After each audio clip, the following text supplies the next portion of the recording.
Bibliomanía Audiolibros te presenta La Navidad en las Montañas, escrito por Ignacio Manuel Altamirano. Dedicatoria de Ignacio Manuel Altamirano a Francisco Sosa, antes de la quinta edición de Navidad en las Montañas. Dedicatoria.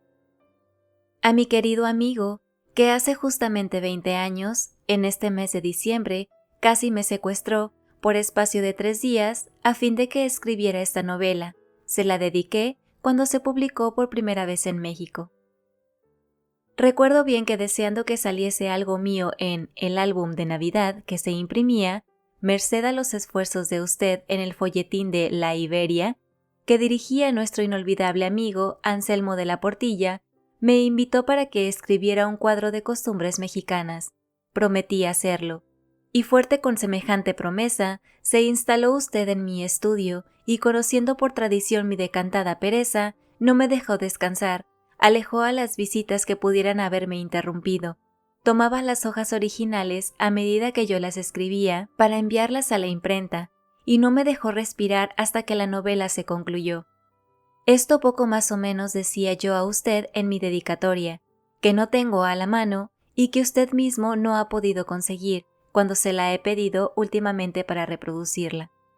He tenido, pues, que escribirla de nuevo para la quinta edición que va a hacerse en París y para la sexta que se publicará en francés. Reciba usted con afecto este pequeño libro, puesto que a usted debo el haberlo escrito. Ignacio M. Altamirano, París, diciembre 26 de 1890. Capítulo 1. El sol se ocultaba ya. Las nieblas ascendían del profundo seno de los valles. Deteníanse un momento entre los oscuros bosques y las negras gargantas de la cordillera, como un rebaño gigantesco. Después avanzaban con rapidez hacia las cumbres, se desprendían majestuosas de las agudas copas de los abetos e iban por último a envolver la soberbia frente de las rocas, titánicos guardianes de la montaña que habían desafiado allí, durante millares de siglos, las tempestades del cielo y las agitaciones de la tierra. Los últimos rayos del sol poniente franjaban de oro y de púrpura estos enormes turbantes formados por la niebla. Parecían incendiar las nubes agrupadas en el horizonte, rielaban débiles en las aguas tranquilas del remoto lago, temblaban al retirarse de las llanuras invadidas ya por la sombra, y desaparecían después de iluminar con su última caricia la oscura cresta de aquella oleada de pórfido. Los postreros rumores del día anunciaban por dondequiera la proximidad del silencio. A lo lejos, en los valles, en las faldas de las colinas, a las orillas de los arroyos, veíanse reposando quietas y silenciosas las vacadas. Los ciervos cruzaban como sombras entre los árboles, en busca de sus ocultas guaridas. Las aves habían entonado ya sus himnos de la tarde y descansaban en sus lechos de ramas. En la rosa se encendía la alegre hoguera de pino y el viento glacial del invierno comenzaba a agitarse entre las hojas. Capítulo 2. Navidad. La noche se acercaba tranquila y hermosa. Era el 24 de diciembre, es decir, que pronto la noche de Navidad cubriría nuestro hemisferio con su sombra sagrada y animaría a los pueblos cristianos con sus alegrías íntimas. Quien que ha nacido cristiano y que ha oído renovar cada año, en su infancia, la poética leyenda del nacimiento de Jesús, no siente en semejante noche avivarse los más tiernos recuerdos de los primeros días de la vida? Yo, ay de mí, al pensar que me hallaba, en este día solemne, en medio del silencio de aquellos bosques majestuosos, aún en presencia del magnífico espectáculo que se presentaba a mi vista, absorbiendo mis sentidos, embargados poco por la admiración que causa la sublimidad de la naturaleza, no pude menos que interrumpir mi dolorosa meditación, y encerrándome en un religioso recogimiento, evoqué todas las dulces y tiernas memorias de mis años juveniles. Ellas se despertaron alegres como un enjambre de bulliciosas abejas y me transportaron a otros tiempos, a otros lugares, ora al seno de mi familia humilde y piadosa, ora al centro de populosas ciudades, donde el amor, la amistad y el placer en delicioso concierto habían hecho siempre grata para mi corazón esa noche bendita. Recordaba mi pueblo querido, cuyos alegres habitantes celebraban a porfía con bailes, cantos y modestos banquetes la Nochebuena. Parecíame ver aquellas pobres casas adornadas con sus nacimientos y animadas por la alegría de la familia. Recordaba la pequeña iglesia iluminada, dejando ver desde el pórtico el precioso Belén, curiosamente levantado en el altar mayor. Parecíame oír los armoniosos repiques que resonaban en el campanario, medio derruido, convocado a los fieles a la misa de gallo, y aún escuchaba con el corazón palpitante la dulce voz de mi pobre y virtuoso padre, excitándonos a mis hermanos y a mí a arreglarnos pronto para dirigirnos a la iglesia, a fin de llegar a tiempo, y aún sentía la mano de mi buena y santa madre tomar la mía para conducirme al oficio. Después me parecía penetrar por entre el gentío que se precipitaba en la humilde nave, avanzar hasta el pie del presbiterio y allí arrodillarme, admirando la hermosura de las imágenes, el portal resplandeciente con la escarcha, el semblante risueño de los pastores, el lujo deslumbrador de los Reyes Magos y la iluminación espléndida del altar. Aspiraba con delicia el fresco y sabroso aroma de las ramas de pino y del heno que se enredaba en ellas, que cubría el barandal del presbiterio y que ocultaba el pie de los blandones. Veía después aparecer al sacerdote revestido con su alba bordada, con su casulla de brocado, y seguido de los acólitos, vestidos de rojo con sobrepellices blanquísimas. Y luego a la voz del celebrante, que se elevaba sonora entre los devotos murmullos del concurso, cuando comenzaban a ascender las primeras columnas de incienso, de aquel incienso recogido en los hermosos árboles de mis bosques nativos, y que me traía con su perfume, algo como el perfume de la infancia. Resonaban todavía en mis oídos los alegrísimos sones populares con que los tañedores de arpas, de bandolinas y de flautas saludaban el nacimiento del Salvador. El Gloria in excelsis, ese cántico que la religión cristiana poéticamente supone, entonado por ángeles y por niños, acompañado por alegres repiques por el ruido de los petardos y por la fresca voz de los muchachos de coro, parecía transportarme con una ilusión encantadora al lado de mi madre, que lloraba de emoción, de mis hermanitos que reían y de mi padre, cuyo semblante severo y triste parecía iluminado por la piedad religiosa. Capítulo 3. Las posadas. Y después de un momento en que se consagraba mi alma al culto absoluto de mis recuerdos de niño, por una transición lenta y penosa, me trasladaba a México, al lugar depositario de mis impresiones de joven. Aquel era un cuadro diverso, ya no era la familia, estaba entre extraños, pero extraños que eran mis amigos. La bella joven por quien sentí la vez primera palpitar mi corazón enamorado, la familia dulce y buena que procuró con su cariño atenuar la ausencia de la mía. Eran las posadas con sus inocentes placeres y con su devoción mundana y bulliciosa. Era la cena de Navidad con sus manjares tradicionales y con sus sabrosas golosinas. Era México, en fin, con su gente cantadora y entusiasmada, que hormiguea esa noche en las calles, corriendo gallo, con su plaza de armas llena de puestos de dulces, con sus portales resplandecientes, con sus dulcerías francesas que muestran en los aparadores iluminados con gas un mundo de juguetes y de confituras preciosas. Eran los suntuosos palacios derramando por sus ventanas torrentes de luz y de armonía. Era una fiesta que aún me causaba vértigo. Capítulo 4. Soy capitán. Pero volviendo de aquel encantado mundo de los recuerdos a la realidad que me rodeaba por todas partes, un sentimiento de tristeza se apoderó de mí. Ay, había repasado en mi mente aquellos hermosos cuadros de la infancia y de la juventud, pero ésta se alejaba de mí a pasos rápidos, y el tiempo que pasó al darme su poético adiós hacía más amarga mi situación actual. ¿En dónde estaba yo? ¿Qué era entonces? ¿A dónde iba? Y un suspiro de angustia respondía a cada una de estas preguntas que me hacía, soltando las riendas a mi caballo, que continuaba su camino lentamente. Me hallaba perdido entonces en medio de aquel océano de montañas solitarias y salvajes.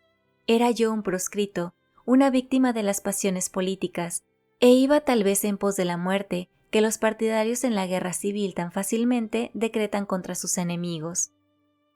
Ese día cruzaba un sendero estrecho y escabroso, flanqueado por enormes abismos y por bosques colosales, cuya sombra interceptaba ya la débil luz crepuscular.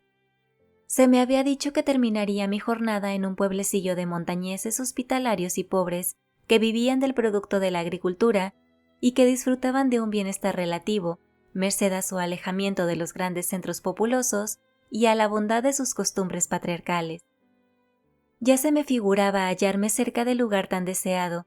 Después de un día de marcha fatigosa, el sendero iba haciéndose más practicable y parecía descender suavemente al fondo de una de las gargantas de la sierra, que presentaba el aspecto de un valle risueño, a juzgar por los sitios que comenzaba a distinguir, por los riachuelos que atravesaba, por las cabañas de pastores y de vaqueros que se levantaban a cada paso al costado del camino, y en fin, por ese aspecto singular que todo viajero sabe apreciar, aún a través de las sombras de la noche.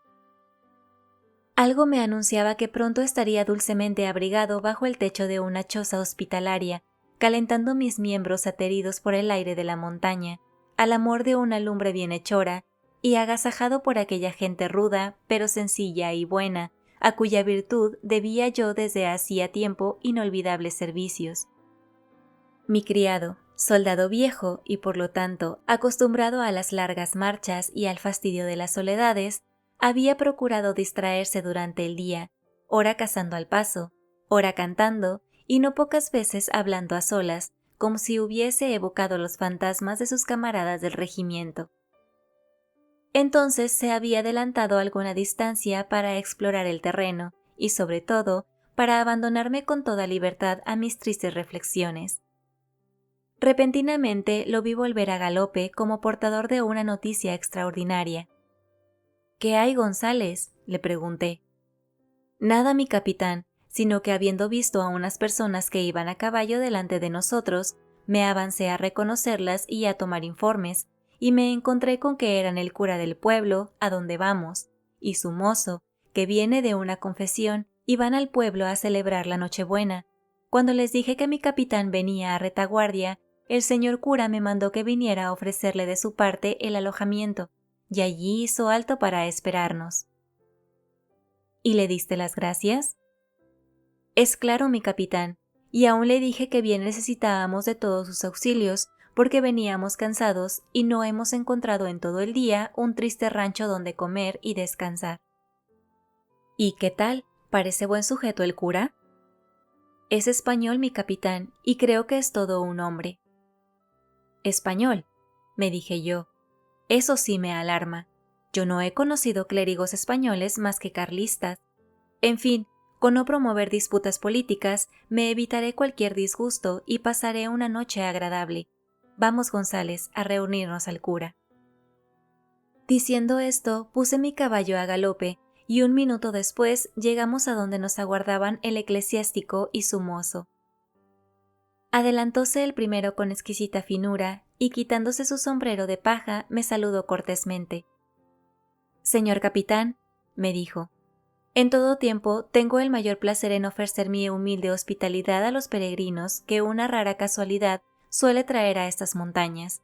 Pero en esta noche es doble mi regocijo, porque es una noche sagrada para los corazones cristianos, y en la cual el deber ha de cumplirse con entusiasmo. Es la Nochebuena, señor».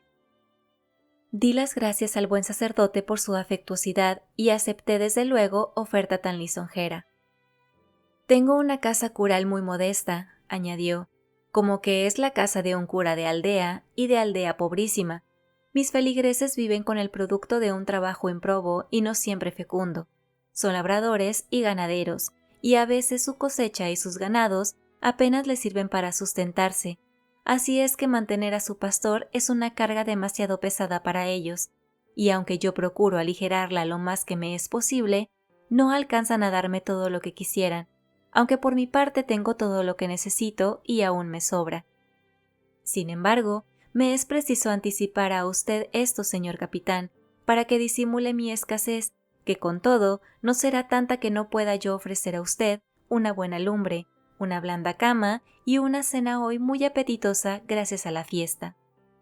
Yo soy soldado, señor cura, y encontraré demasiado bueno cuanto usted me ofrezca, acostumbrado como estoy a la intemperie y a las privaciones. Ya sabe usted lo que es esta dura profesión de las armas, y por eso omito un discurso que ya antes hizo Don Quijote, en un estilo que me sería imposible imitar. Sonrió el cura al escuchar aquella alusión al libro inmortal que siempre será caro a los españoles y a sus descendientes, y así, en buen amor y compañía, continuamos nuestro camino, platicando sabrosamente.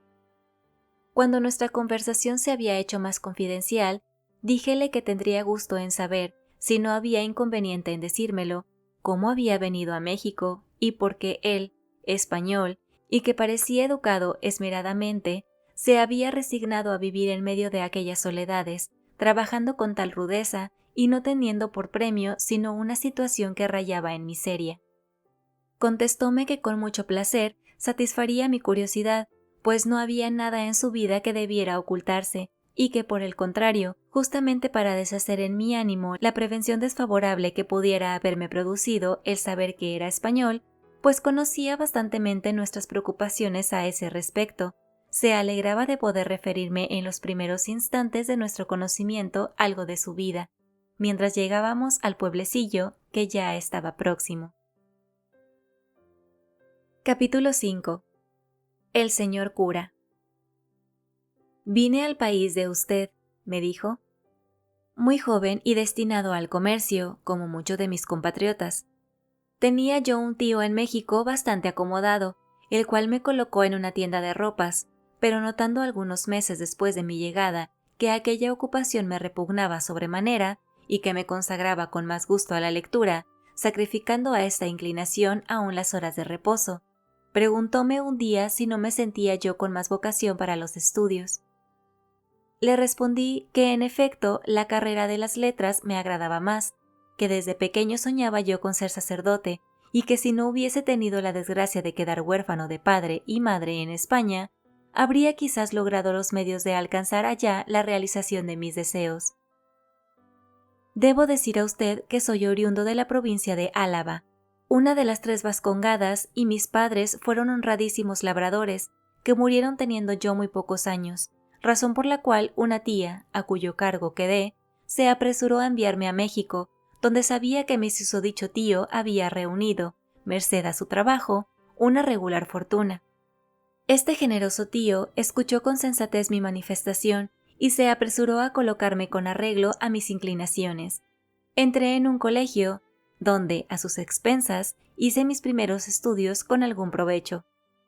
Después, teniendo una alta idea de la vida monacal, que hasta allí solo conocía por los elogios interesados que de ella se hacían, y por la poética descripción que veía en los libros religiosos, que eran mis predilectos, me puse a pensar seriamente en la elección que iba a hacer de la orden regular en que debía consagrarme a las tareas apostólicas, sueño acariciado de mi juventud, y después de un detenido examen me decidí a entrar en la religión de las Carmelitas Descalzas. Comuniqué mi proyecto a mi tío, quien lo aprobó, y me ayudó a dar los pasos necesarios para arreglar mi aceptación en la citada orden. A los pocos meses era yo fraile, y previo el noviciado, de rigor, profesé y recibí las órdenes sacerdotales, tomando el nombre de Fray José de San Gregorio, nombre que hice estimar, señor capitán, de mis prelados y de mis hermanos todos, durante los años que permanecí en mi orden, que fueron pocos. Residí en varios conventos, y con gran placer recuerdo los hermosos días de soledad que pasé en el pintoresco desierto de Tenancingo, en donde solo me inquietaba la amarga pena de ver que perdía en el ocio una vida inútil, el vigor juvenil que siempre había deseado consagrar a los trabajos de la propaganda evangélica. Conocí entonces, como usted supondrá, lo que verdaderamente valían las órdenes religiosas en México. Comprendí, con dolor, que habían acabado ya los bellos tiempos en que el convento era el plantel de heroicos misioneros que, a riesgo de su vida, se lanzaban a regiones remotas a llevar con la palabra cristiana la luz de la civilización, y en que el fraile era el apóstol laborioso que iba a la misión lejana a ceñirse la corona de las victorias evangélicas, reduciendo el cristianismo a los pueblos salvajes o la del martirio en cumplimiento de los preceptos de Jesús. Varias veces rogué a mis superiores que me permitieran consagrarme a esta santa empresa, y en tantas obtuve contestaciones negativas y aún extrañamientos, porque se suponían opuestos a la regla de obediencia mis entusiastas propósitos. Cansado de inútiles súplicas y aconsejado por piadosos amigos, acudí a Roma pidiendo mi exclaustración, y al cabo de algún tiempo el Papa me la concedió en un breve, que tendré el placer de enseñar a usted. Por fin iba a realizar la constante idea de mi juventud, por fin iba a ser misionero y mártir de la civilización cristiana.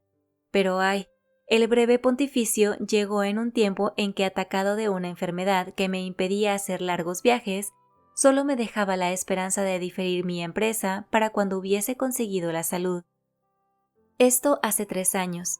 Los médicos opinaron que en este tiempo podía yo sin peligro inmediato consagrarme a las misiones lejanas, y entretanto me aconsejaron que, dedicándome a trabajos menos fatigosos, como los de la cura de almas en un pueblo pequeño y en un clima frío, procurase conjurar el riesgo de una muerte próxima.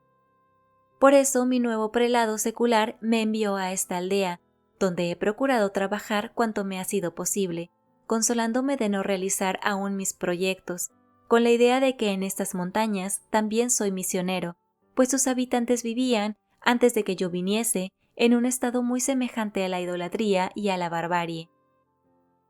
Yo soy aquí cura y maestro de escuela, y médico y consejero municipal.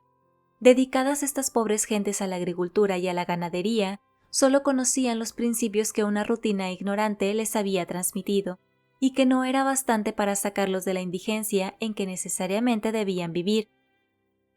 Porque el terreno por su clima es ingrato, y por su situación lejos de los grandes mercados, no les produce lo que era de desear. Yo les he dado nuevas ideas que se han puesto en práctica con gran provecho, y el pueblo va saliendo poco a poco de su antigua postración. Las costumbres, ya de suyo inocentes, se han mejorado. Hemos fundado escuelas, que no había, para niños y para adultos. Se ha introducido el cultivo de algunas artes mecánicas, y puedo asegurar a usted que sin la guerra que ha desolado toda la comarca, y que aún la amenaza por algún tiempo, si el cielo no se apiada de nosotros, mi humilde pueblecito llegará a disfrutar de un bienestar que antes se creía imposible. En cuanto a mí, señor, vivo feliz, cuanto puede serlo un hombre, en medio de gentes que me aman como a un hermano. Me creo muy recompensado de mis pobres trabajos con su cariño, y tengo la conciencia de no serles gravoso, porque vivo de mi trabajo, no como cura, sino como cultivador y artesano. Tengo poquísimas necesidades, y Dios provee a ellas con lo que me producen mis afanes. Sin embargo, sería ingrato si no reconociese el favor que me hacen mis feligreses en auxiliar mi pobreza con donativos de semillas y de otros efectos que, sin embargo, procuro que ni sean frecuentes ni costosos, para no causarles con ellos un gravamen que justamente he querido evitar, suprimiendo las subvenciones parroquiales usadas generalmente. ¿De qué manera, señor cura?, le pregunté. ¿Que usted no recibe dinero por bautizos, casamientos, misas y entierros? No, señor, no recibo nada. ¿Cómo va usted a saberlo de boca de los mismos habitantes? Yo tengo mis ideas, que ciertamente no son las generales, pero que practico religiosamente. Si conozco que un sacerdote que se consagra a la cura de almas debe vivir de algo, considero también que puede vivir sin exigir nada, y contentándose con esperar que la generosidad de los fieles venga en auxilio de sus necesidades. Así creo que lo hizo Jesucristo, y así vivió Él. ¿Por qué, pues, sus apóstoles no habían de contentarse con imitar a su Maestro, dándose por muy felices de poder decir que son tan ricos como Él? Y no pude contenerme al oír esto, y deteniendo mi caballo, quitándome el sombrero y no ocultando mi emoción que llegaba hasta las lágrimas, alargué una mano al buen cura y le dije: «Venga esa mano, señor. Usted no es un fraile, sino un apóstol de Jesús. Me ha ensanchado usted el corazón, me ha hecho usted llorar. Señor, le diré a usted, francamente y con mi rudeza militar y republicana, yo he detestado desde mi juventud a los frailes y a los clérigos. Les he hecho la guerra.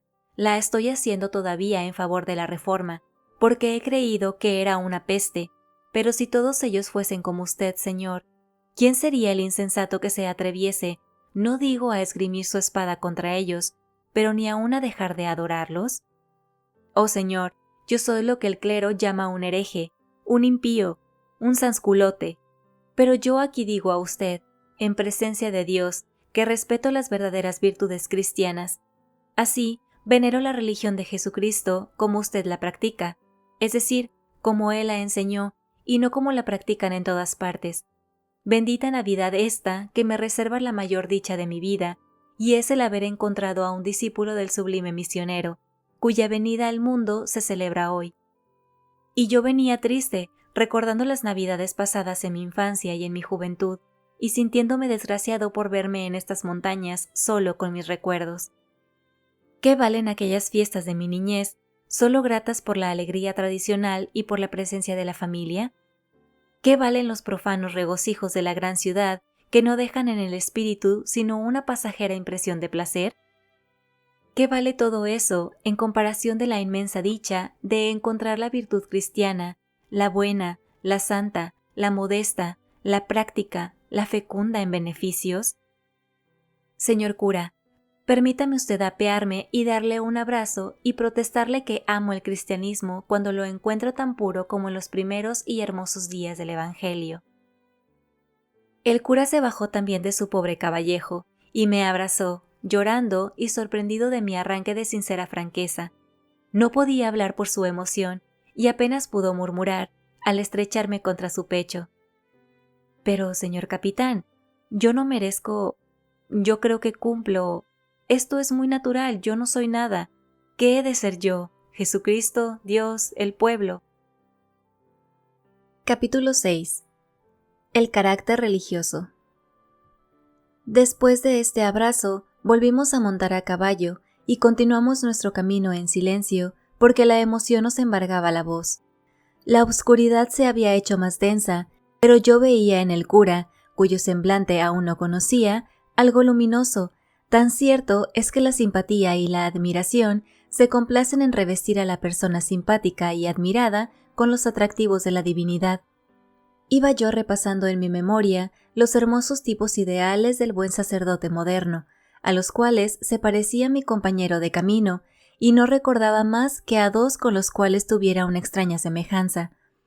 El uno era el virtuoso vicario de aldea de Enrique Schocke, cuyo diario había leído siempre con lágrimas, porque el ilustre escritor suizo ha sabido depositar en él raudales de inmensa ternura y de dulcísima resignación. El otro era el párroco Gabriel de Eugenio Sue, que este fecundo novelista ha sabido hacer popular en el mundo entero con su famoso Judío errante. En aquella época aún no había publicado Víctor Hugo sus Miserables, y por consiguiente no había yo admirado la hermosa personificación de Monseñor Myriel, que tantas lágrimas de cariño ha hecho derramar después.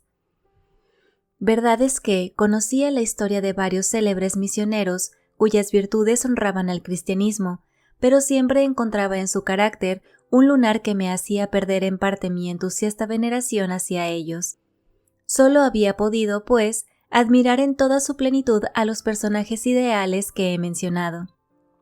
Así es que el haber encontrado en medio de aquellas montañas al hombre que realizaba el sueño de los poetas cristianos y al verdadero imitador de Jesús, me parecía una agradabilísima pero fugaz ilusión, hija de mi imaginación solitaria y entristecida por los recuerdos. Y sin embargo no era así. El sacerdote existía, me había hablado, caminaba junto a mí, y pronto iba a confirmar con mis propias observaciones la idea que acababa de darme de su carácter asombroso, en pocas palabras dichas con una sencillez y una sinceridad tanto más incuestionables cuanto que ningún interés podía tener en aparecer de tal modo a los ojos de un viajero pobre, militar subalterno e insignificante. Capítulo 7. El pueblo del señor cura. De repente, y al desembocar de un pequeño cañón que formaban dos colinas, el pueblecillo se apareció a nuestra vista como una faja de rojas estrellas en medio de la oscuridad, y el viento de invierno pareció suavizarse para traernos en sus alas el vago aroma de los huertos, el rumor de las gentes y el simpático ladrido de los perros, ladrido que siempre escucha el caminante durante la noche con intensa alegría.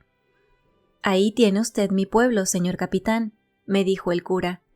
«Me parece muy pintoresco», le contesté, a juzgar por la posición de las luces y por el aire balsámico que nos llega y que revela que allí hay pequeños jardines. «Sí, señor, los hay muy bonitos. Como el clima es muy frío y el terreno bastante ingrato, los habitantes se limitaban, antes de que yo llegara aquí, a cultivar algunos pobres árboles que no les servían más que para darle sombra. Unas cuantas y tristes flores nacían enfermizas en los cercados, y en vano se hubiera buscado en las casas la más común hortaliza para una ensalada o para un puchero. Los alimentos se reducían a tortillas de maíz, frijol, carne y queso, lo bastante para no morirse de hambre y aún para vivir con salud, pero no para hacer más agradable la vida con algunas comodidades tan útiles como inocentes. Yo les insinué algunas mejoras en el cultivo, hice traer semillas y plantas propias para el clima, y como los vecinos son laborosísimos, ellos hicieron lo demás. Jamás un hombre fue mejor comprendido que lo fui yo, y era de verse, el primer año, como hombres, mujeres, ancianos y niños, a porfía, cambiaban el aspecto de sus casas, ensanchaban sus corrales, plantaban árboles en sus huertos y aprovechaban hasta los más humildes rincones de tierra vegetal para sembrar allí las más hermosas flores y las más raras hortalizas. Un año después, el pueblecito, antes árido y triste, presentaba un aspecto risueño. Hubiérase dicho que se tenía a la vista una de esas alegres aldeas de la Saboya o de mis queridos Pirineos, con sus cabañas de paja o con sus techos rojos de teja, sus ventanas azules y sus paredes, adornadas con cortinas de trepadoras, sus patios llenos de árboles frutales, sus callecitas sinuosas pero aseadas, sus granjas, sus queseras y su gracioso molino. Su iglesita pobre y linda, si bien está escasa de adornos de piedra y de altivos pórticos, tiene, en cambio, en su pequeño atrio, esbeltos y coposos árboles. Las más bellas parietarias enguirnaldan su humilde campanario con sus flores azules y blancas. Su techo de paja presenta con su color oscuro, salpicado por el musgo, una vista agradable. La cerca del atrio es un rústico enverjado formado por los vecinos con troncos de encina, en los que se ostentan familias enteras de orquídeas que hubieran regocijado al buen varón de Humboldt y al modesto y sabio Bonpland. Y el suelo ostenta una rica alfombra de caléndulas silvestres que fueron a buscarse entre las más preciosas de la montaña. En fin, señor, la vegetación, esa incomparable arquitectura de Dios, se ha encargado de embellecer esa casa de oración, en la que el alma debe encontrar por todas partes motivos de agradecimiento y de admiración hacia el Creador. De este modo, el trabajo lo ha cambiado todo en el pueblo, y sin la guerra, que ha hecho sentir hasta estos desiertos su devastadora influencia, ya mis pobres feligreses, menos escasos de recursos, habrían mejorado completamente de situación, sus cosechas les habrían producido más, sus ganados, notablemente superiores a los demás del rumbo, habrían tenido más valor en los mercados, y la recompensa habría hecho nacer el estímulo en toda la comarca, todavía demasiado pobre. Pero, ¿qué quiere usted? Los trigos que comienzan a cultivarse en nuestro pequeño valle necesitan un mercado próximo para progresar, pues hasta ahora la cosecha que se ha levantado solo ha servido para el alimento de los vecinos. Yo estoy contento, sin embargo, con este proceso, y la primera vez que comí un pan de trigo y maíz, como en mi tierra natal, lloré de placer, no solo porque eso me traía a la memoria los tiernos recuerdos de la patria, sino porque comprendí que con este pan, más sano que la tortilla, la condición física de estos pueblos iba a mejorar también. ¿No opina usted lo mismo? Seguramente. Yo creo, como todo el que tiene buen gusto, que la buena y sana alimentación es ya un elemento de progreso.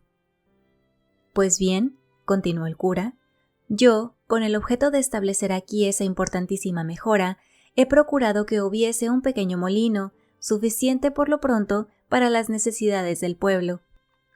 Uno de los vecinos más acomodados tomó por su cuenta realizar mi idea. El molino se hizo y mis feligreses comen hoy pan de trigo y de maíz. De esta manera, he logrado abolir para siempre esa horrible tortura que se imponían las pobres mujeres, moliendo el maíz en la piedra que se llama metate, tortura que las fatiga durante la mayor parte del día, robándoles muchas horas que podían consagrar a otros trabajos y ocasionándoles muchas veces enfermedades dolorosas. Al principio he encontrado resistencias, provenidas de la costumbre inverterada y aún del amor propio de las mujeres, que no querían aparecer como perezosas, pues aquí, como en todos los pueblos pobres de México, y particularmente los indígenas, una de las grandes recomendaciones de una doncella que va a casarse es la de que sepa moler, y esta será tanto mayor cuanta mayor sea la cantidad de maíz que la infeliz reduzca a tortillas. Así se dice, fulana es muy mujercita, pues muele un almud o 2 almudes sin levantarse. Ya usted supondrá que las pobres jóvenes, por obtener semejante elogio, se esfuerzan en tamaña tarea, que llevan a cabo sin duda alguna, mereced al vigor de su edad, pero que no hay organización que resista semejante trabajo, y sobre todo, a la penosa posición en que se ejecuta. La cabeza, el pulmón, el estómago, se resienten de esa inclinación constante de la molendera, el cuerpo se deforma y hay otras 1000 consecuencias que el menos perspicaz conoce. Así es que mi molino ha sido el redentor de estas infelices vecinas, y ellas lo bendicen cada día al verse hoy libres de su antiguo sacrificio, cuyos funestos resultados comprenden hasta ahora al observar el estado de su salud y al aprovechar el tiempo en otros trabajos. Como el cultivo de trigo se ha introducido el de otros cereales no menos útiles y con gran prontitud, he traído también pacholes de algunas leguminosas que he encontrado en la montaña y con las cuales la benéfica naturaleza nos había favorecido, sin que estos habitantes hubiesen pensado en aprovecharlas. En cuanto a árboles frutales, ya los verá usted mañana. Tenemos manzanas, perales, cerezos, albaricoqueros, castaños, nogales y almendros, y eso en casi todas las casas. Algunos vecinos han plantado pequeños viñedos y yo estoy ensayando ahora una plantación de moreras y de madroños, para saber si podrá establecerse el cultivo de los gusanos de seda. En fin, se ha hecho lo posible, y no contento yo con realizar mis propias ideas, pregunto a las personas sensatas y escucho sus opiniones con gusto y respeto. Usted se servirá a darme la suya después de visitar mi pueblo. Con mucho gusto, señor. A pesar de mi ignorancia suma, mi buen sentido y mi experiencia por mis viajes son lo único que puede permitirme hacer a usted algunas indicaciones. Y en cuanto a ganados, estos montañeses los poseían en pequeña cantidad y en su mayor parte vacuno. Ahora se consagran con más empeño al ganado menor. Se han traído algunos merinos, se han propagado fácilmente y ya existen rebaños bastante numerosos, que se aumentan cada día en razón de que no se consumen para el alimento diario.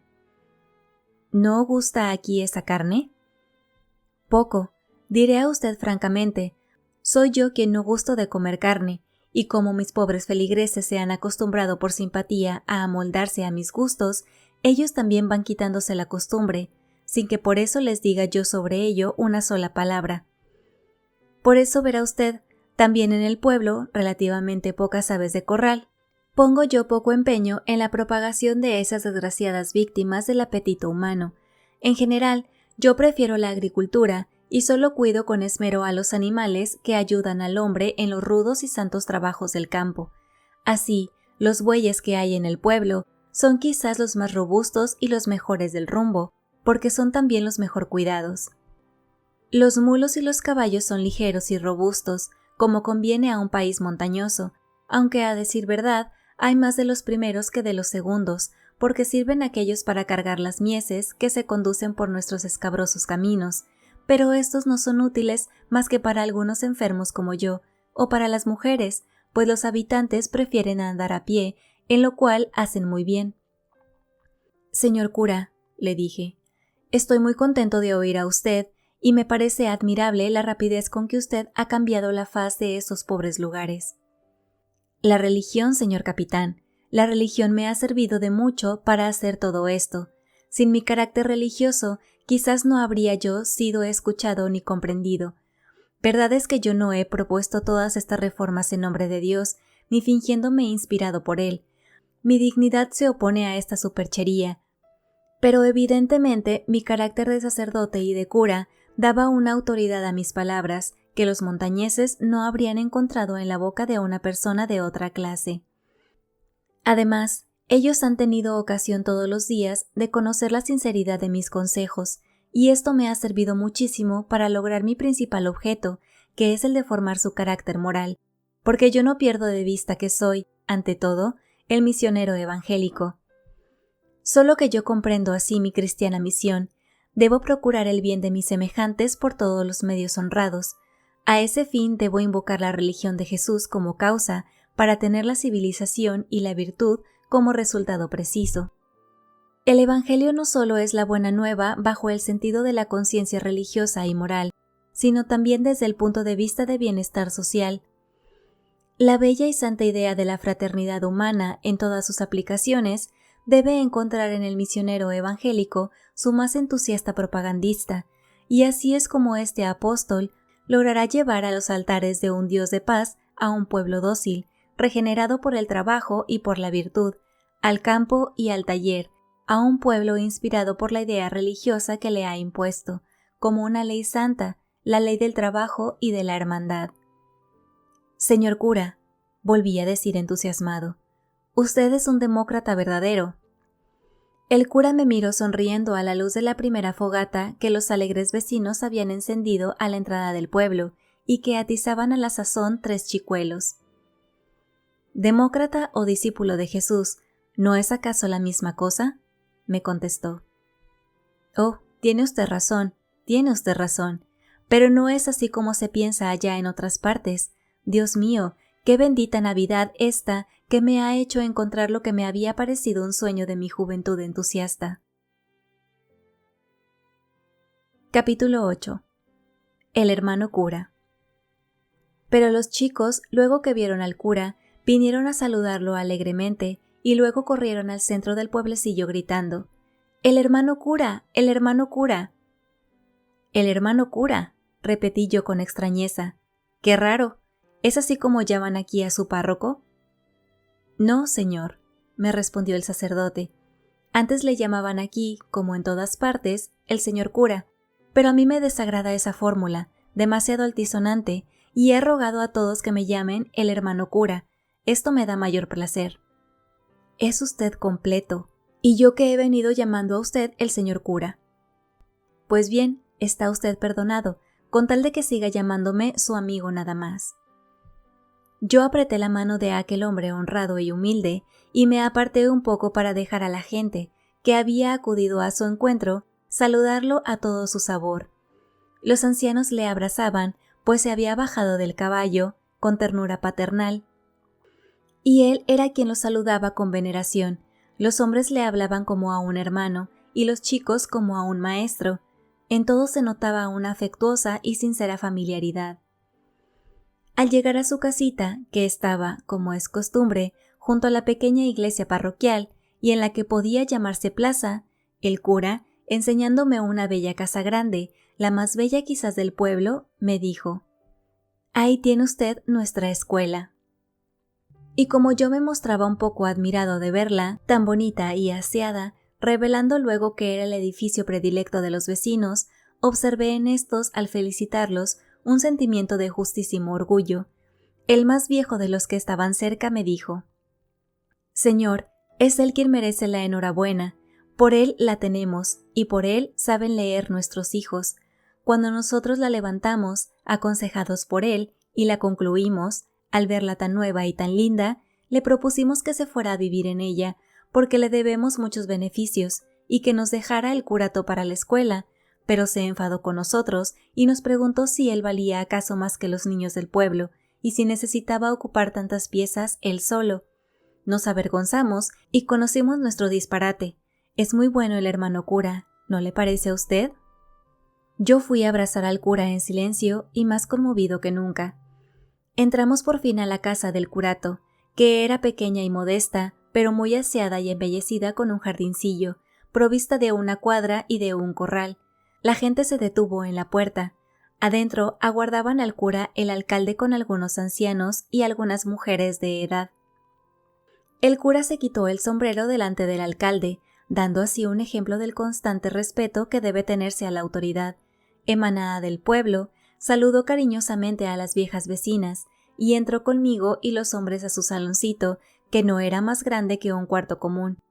Pero antes de entrar, una de las viejas, robusta y venerable vecina, que revelaba en su semblante bondadoso una gran pena, detuvo al cura y le preguntó en voz baja: «Hermano cura, ¿lo ha visto usted por fin?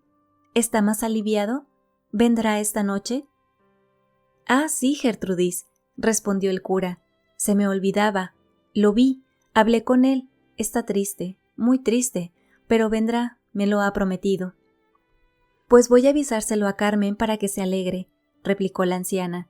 «Si viera usted cómo ha llorado, hermano cura, temiendo que no viniera. Pobre muchacha». «Que no tenga cuidado, Gertrudis, que no tenga cuidado». «Aquí hay algo de amor, amigo mío», me atreví a decir al cura. «Sí», me dijo éste con aire tranquilo. «Ya lo sabrá usted esta noche. Es una pequeña novela de aldea, un idilio inocente como una flor de la montaña, pero en el que se mezcla el sufrimiento que está atormentando dos corazones. Usted me ayudará a llevar a un buen término el desenlace de esta historia esta misma noche». «Oh, con mucho gusto. Nada podría halagar tanto mi corazón. También yo he amado y he sufrido», dije, acordándome súbitamente de lo que había olvidado durante tantas horas, merced a los recuerdos de Navidad y a la conversación del cura. «Yo también llevo en el alma un mundo de recuerdos y de penas. Yo también he amado», repetí. «Es natural», dijo también suspirando el cura e inclinando con melancolía su frente pensadora, surcada por arrugas precoces. Aquello me puso silencioso y así tomé asiento junto a un buen fuego que ardía en la humilde chimenea del saloncito. Capítulo 9. Los villancicos. Hasta entonces pude examinar completamente la persona del cura. Parecía tener como 36 años, pero quizás sus enfermedades, sus fatigas y sus penas eran causa de que en su semblante franco y notable por su belleza varonil se advirtiese un no sé qué de triste, que no alcanzaban a disipar ni la dulzura de su sonrisa, ni la tranquilidad de su acento, hecho para conmover y para convencer. Quizás yo me engaño en esto, y mi preocupación haya sido la que puso para mis ojos, en la frente y en la mirada del cura, esa nube de melancolía de que acabo de hablar. Es que yo no puedo figurarme jamás a un pensador sin suponerlo desgraciado en el fondo. Para mí, el talento elevado siempre expresa de dolores íntimos, por más que ellos se oculten en los recónditos pliegues de un carácter sereno. La energía moral, por victoriosa que salga de sus luchas con los obstáculos de la suerte y con las pasiones de los hombres, siempre queda herida de esa enfermedad incurable que se llama la tristeza, enfermedad que no siempre conocemos porque no nos es dado contemplar a veces a los grandes caracteres en sus momentos de soledad, cuando dejan descubierta el alma en la sombra del misterio. El cura era indudablemente uno de esos personajes raros en el mundo, y por eso yo no lo creía feliz. Hubiera sido imposible para mí, después de haberlo escuchado, considerarlo como una de esas medianías que encuentran motivos de dicha en todas partes. Continuando mi examen, vi que era robusto, más bien por el ejercicio que por la alimentación. Sus miembros eran musculosos y su cuerpo, en general, conservaba la ligereza de la juventud. Sobre todo, lo que llamaba mi atención de una manera particular era su frente de un profeta, y que aún estaba coronada por espesos cabellos de un rubio pálido. Era la mirada tranquila y dulce de sus ojos azules, que parecían estar contemplando siempre el mundo de lo ideal. Era su nariz, ligeramente aguileña, y que revelaba una gran firmeza de carácter. Todo este conjunto de facciones acentuadas y de un aspecto extraordinario estaba corregido por una frecuente sonrisa que, apareciendo en unos labios bermejos y ligeramente sombreados por la barba y en unos dientes blanquísimos, daba al semblante de aquel hombre un aire profundamente simpático, pero netamente humano. Su traje era modestísimo, casi pobre, y se limitaba a chaqueta, chaleco y pantalones negros, de paño ordinario, sobre todo lo cual vestía, quizás a causa de la estación, un sobretodo de paño más grueso y del mismo color. Cuando acabó de hablar con el alcalde, se levantó y, haciéndome una seña, me presentó a aquel honrado personaje, a quien no solamente saludé, sino que, en cumplimiento de mis deberes militares, me presenté oficialmente, habiéndome excusado él con suma bondad de la fórmula de presentación en la casa municipal esa noche, aunque ofrecí poner en sus manos mi pasaporte al día siguiente.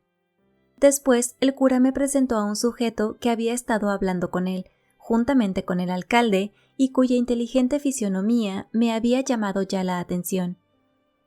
«El señor», me dijo el cura, «es el preceptor del pueblo, de quien yo soy ayudante, pero todavía más amigo íntimo, hermano». «Es mi maestro, señor capitán», se apresuró a añadir el preceptor. «Yo le debo lo poco que sé, y le debo más la vida». «Ch», replicó el cura, «usted es bueno y exagera los oficios de mi amistad, pero usted está fatigado, capitán, y preciso será tomar un refrigerio, sea que quiera usted dormir o bien acompañarnos en la cena de Navidad. Yo no lo acompañaré a usted porque tengo que decir la misa de gallo, ya sabe usted, costumbres viejas y que no encuentro inconveniente en conservar, puesto que no son dañosas. Aquí no hay desórdenes a propósito de la gran fiesta cristiana y de la misa. Nos alegramos como verdaderos cristianos».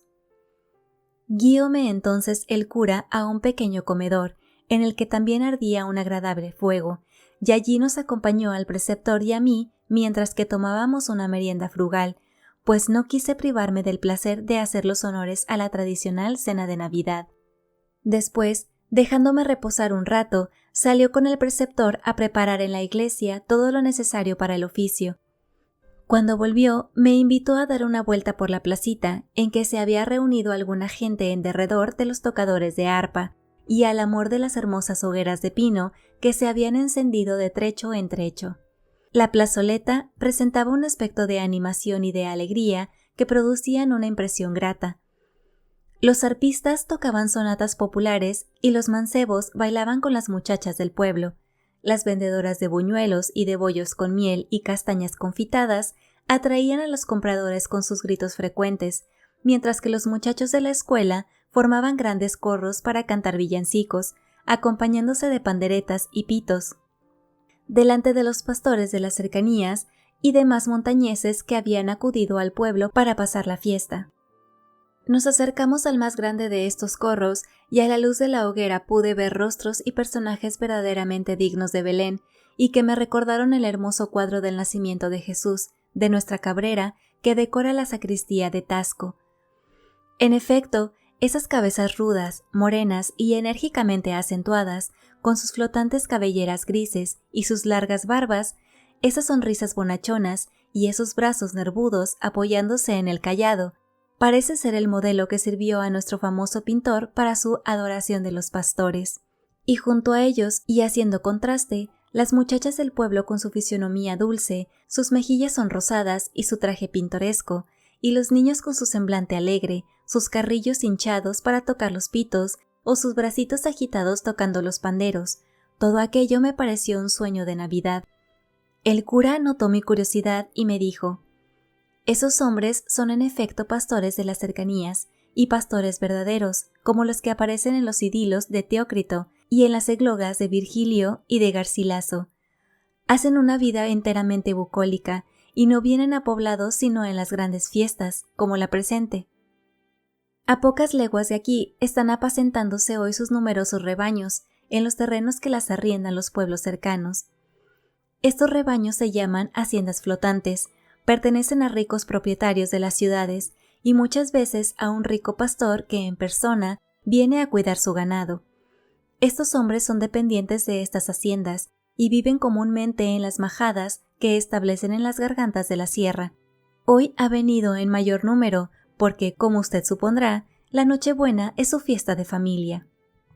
Ellos traen también sus arpas de una cuerda, sus zampoñas y sus tamboriles, y cantan con buena y robusta voz sus villancicos en la iglesia, aquí en la plaza y en la cena, que es costumbre que dé el alcalde en su casa esta noche. Justamente van a cantar, óigalos usted». En efecto, Los pastores se ponían de acuerdo con los muchachos para cantar sus villancicos y preludiaban en sus instrumentos. Uno de los chicuelos cantaba un verso, y después los pastores y los demás muchachos lo repetían acompañados de la zampoña, de la guitarra montañesa y de los panderos. He aquí los que recuerdo y que son conocidísimos y se han transmitido de padres a hijos durante 100 generaciones. Pastores, venid, venid, veréis lo que no habéis visto, en el portal de Belén, el nacimiento de Cristo. Los pastores daban saltos y bailaban de contento, al par que los angelitos tocaban los instrumentos. Los pastores y zagalas caminan hacia el portal, llevando llenos de frutas el cesto y el delantal. Los pastores de Belén todos juntos van por la leña, para calentar al niño que nació la Nochebuena. La Virgen iba a Belén, le dio el parto en el camino, y entre la mula y el buey nació el Cordero Divino. A las 12 de una noche, que más feliz no se vio, nació en un Ave María, sin romper el alba, el sol. Un pastor comiendo sopas, en el aire divisó un ángel que le decía: ya ha nacido el Redentor. Todos le llevan al niño, yo no tengo que llevarle, las alas del corazón que le sirvan de pañales. Todos le llevan al niño, yo también le llevaré una torta de manteca y un jarro de blanca miel. Una pandereta suena, yo no sé por dónde va, camina para Belén hasta llegar al portal. Al ruido que llevaba, el santo José salió, no me despertéis al niño, que ahora poco se durmió. Pero los siguientes, por su carácter melancólico, me agradaron mucho. Una gitana se acerca al pie de la Virgen pura, hincó la rodilla en tierra y le dijo la aventura: Madre del amor hermoso, así le dicen a María, a Egipto irás con el niño y José en tu compañía. Saldrás a la medianoche, ocultando al sol divino, pasaréis muchos trabajos durante todo el camino. Os irá bien con mi gente, os tratarán con cariño, los ídolos, cuando entréis, caerán al suelo rendidos. Mirando al niño divino, le decía enternecida: ¿cuánto tienes que pasar, lucerito de mi vida? La cabeza de este niño, tan hermosa y agraciada, luego la hemos de ver con espinas traspasada. Las manitas de este niño, tan blancas y torneadas, luego las hemos de ver en una cruz enclavadas. Los piecitos del niño, tan chicos y sonrosados, luego los hemos de ver con un clavo taladrados. Andarás de monte en monte, haciendo 1000 maravillas, en uno sudarás sangre, en otro darás la vida. La más cruel de tus penas te la predigo con llanto, será que en tu redimio, Señor, hallarás ingratos. No parece sino que el poeta popular y desconocido que compuso este villancico de la gitanilla quiso, a propósito del niño Jesús, encerrar en una triste predicción la que ante la cuna de todos los niños puede hacerse de los sufrimientos que los esperan en la vida. Y después de versos tan melancólicos, los cantares concluyeron con este, que lo era más aún. La Nochebuena se viene, la Nochebuena se va, y nosotros nos iremos y no volveremos más. Todos estos villancicos antiguos son de origen español, dijo el cura, y yo advierto que la tradición los conserva aquí constantemente como en mi país, respetables por su antigüedad y por ser hijos de la ternura cristiana, tal vez de una madre, poetisa desconocida del pueblo, tal vez de un niño, tal vez de unos feligreses ciegos, pero de seguro, de esos trovadores oscuros que se pierden en el torbellino de los desgraciados. Yo los oigo siempre con cariño porque me recuerdan mi infancia, pero desearía de buena gana que los sustituyeran con otros más filosóficos, más adecuados a nuestras ideas religiosas actuales, más propios para inspirar en las masas, en esta noche, sentimientos no de una alegría o de una ternura inútiles, sino de una caridad y una esperanza siempre fecundas en la conciencia de los pueblos.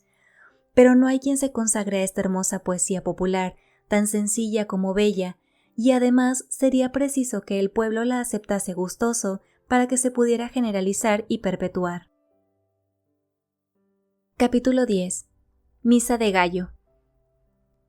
Pero he ahí las 11:30, dijo el cura al oír el alegre repique que anunciaba la misa de gallo. Si usted gusta, nos dirigiremos a la iglesia, que no tardará en llenarse de gente. Así lo hicimos. El cura se separó de mí para ir a la sacristía a ponerse sus vestidos sacerdotales. Yo penetré en la pequeña nave por la puerta principal y me acomodé en un rincón desde donde puede examinarlo todo. El templo, en efecto, era pequeño como me lo había anunciado el cura. Era una verdadera capilla rústica, pero me agradó sobremanera. El techo era de paja, pero las delgadas vigas que lo sostenían, colocadas simétricamente, y el tejido de blancos juncos que adhería a ellas la paja, estaba hecho con tal maestría por los montañeses, que presentaban un aspecto verdaderamente artístico. Las paredes eran blancas y lisas, y en las laterales, además de 2 puertas de entrada, había una hilera de grandes ventanas, todo lo cual proporcionaba la necesaria ventilación. En la iglesia de aquel pueblecillo afortunado, y en presencia de aquel cura virtuoso y esclarecido, comprendí de súbito que lo que yo había creído difícil, largo y peligroso, no era sino fácil, breve y seguro, siempre que un clero ilustrado viniese en ayuda del gobernante. He ahí a un sacerdote que había realizado en 3 años lo que la autoridad civil sola no podrá realizar en medio siglo pacíficamente. Allí veía yo una casa de oración. Allí el espíritu, inspirado por la piedad, podía elevarse sin distracciones hacia el Creador para darle gracias y para tributarle un homenaje de adoración. La pequeña iglesia no contenía más altares que el que estaba en el fondo y que se hallaba a la sazón adornado con un Belén. Las paredes por todas partes estaban lisas, y entonces los vecinos la habían decorado profusamente con grandes ramas de pino y de encina, con guirnaldas de flores y con bellas cortinas de heno, salpicadas de escarcha. Noté además que, contra el uso común de las iglesias mexicanas, en esta había bancos para los asistentes, bancos que entonces se habían duplicado para que cupiese toda la concurrencia, de modo que ninguno de los fieles se veía obligado a sentarse en el suelo sobre el frío pavimento de ladrillo. Un órgano pequeño estaba colocado a la puerta de entrada de la nave y, pulsado por un vecino, iba a acompañar los coros de niños y de mancebos que allí se hallaban ya, esperando que comenzara el oficio. El altar mayor era sencillo y bello, un poco más elevado que el pavimento, lo dividía de éste un barandal de catería pintado de blanco. Seguía el altar, en el que ardían 4 hermosos cirios sobre candeleros de madera, y en el fondo estaba el nacimiento, es decir, un portalito rústico con las imágenes, bastante bellas, de San José, de la Virgen y del Niño Jesús, con sus indispensables mula y toro y de pequeños corderos, todo rodeado de piedras llenas de musgos, de ramas de pino, de encina, de parásitas muy vistosas, de heno y de escarcha, que es, como se sabe, el adorno obligado de todo altar de Nochebuena. Tanto este altar como la iglesia toda estaban bien iluminados con candelabros, repartidos de trecho en trecho y con 2 lámparas rústicas pendientes de la techumbre. A las 12 y al sonoro repique a vuelo de las campanas y a los acentos melodiosos del órgano, el oficio se comenzó. El cura, revestido con un alba muy bella y una casulla modesta, y acompañado de 2 acólitos vestidos de blanco, comenzó la misa. El incienso, que era compuesto de gomas olorosísimas que se recogían en los bosques de la tierra caliente, comenzó a envolver con sus nubes el hermoso cuadro del altar. La voz del sacerdote se elevó suave y dulce en medio del concurso, y el órgano comenzó a acompañar las graves y melancólicas notas del canto llano, con su acento sonoro y conmovedor. Yo no había asistido a una misa desde mi juventud, y había perdido con la costumbre de mi niñez la unción que inspiran los sentimientos de la infancia, el ejemplo de piedad de los padres y la fe sencilla de los primeros años. Así es que había desdeñado después asistir a estas funciones, profesando ya otras ideas y no hallando en mi alma la disposición que me hacía amarlas en otro tiempo. Pero entonces, allí, en presencia de un cuadro que me recordaba toda mi niñez, viendo en el altar a un sacerdote digno y virtuoso, aspirando el perfume de una religión pura y buena, juzgué digno aquel lugar de la divinidad. El recuerdo de la infancia volvió a mi memoria con su dulcísimo prestigio, y con su cortejo de sentimientos inocentes, mi espíritu desplegó sus alas en las regiones místicas de la oración, y oré como cuando era niño. Parecía que me había rejuvenecido, Y es que cuando uno se figura que vuelven aquellos serenos días de la niñez, siente algo que hace revivir las ilusiones perdidas, como sienten nueva vida las flores marchitas al recibir de nuevo el rocío de la mañana. La misa, por lo demás, nada tuvo de particular para mí. Los pastores cantaron nuevos villancicos, alternando con los coros de niños que acompañaba el órgano. El cura, una vez concluido el oficio, vino a hacer en lengua vulgar, delante del concurso, la narración sencilla del Evangelio sobre el nacimiento de Jesús. Supo acompañarla de algunas reflexiones consoladoras y elocuentes, sirviéndole siempre de tema la fraternidad humana y la caridad, y se alejó del presbiterio, dejando conmovidos a sus oyentes. El pueblo salió de la iglesia y un gran número de personas se dirigió a la casa del alcalde. Yo me dirigí también allá con el cura. Capítulo 11. Hermosa Navidad. La casa del alcalde era amplia, hermosa e indicaba el bienestar de su dueño. En el patio, rodeado de rústicos corredores y plantado de castaños y nogales, se habían extendido numerosas esteras. Para los ancianos y enfermos se había reservado el lugar que estaba al abrigo del frío, y para los demás se había destinado la parte despejada del patio, en el centro del cual ardía una hermosa hoguera. Allí la gente robusta de la montaña podía cenar alegremente, teniendo por toldo el bellísimo cielo de invierno, que ostentaba a la sazón, en su fondo oscuro y sereno, su ejército infinito de estrellas. La casa estaba coquetamente decorada con el adorno propio del día. El heno colgaba de los árboles, entonces despojados de hojas, se enredaba en las columnas de madera de los corredores, formaba cortinas en las puertas, se tendía como alfombra en el patio y cubría casi enteramente las rústicas mesas. Tal adorno es el favorito en estas fiestas del invierno en todas partes. Parece que la poética imaginación popular lo escoge de preferencia en semejantes días para representar con él las últimas pompas de la vegetación. El heno representa la vejez del año, como las rosas representan su juventud. El alcalde, honrado y buen anciano, padre de una numerosa familia, labrador acomodado del pueblo, presidía la cena, como un patriarca de los antiguos tiempos.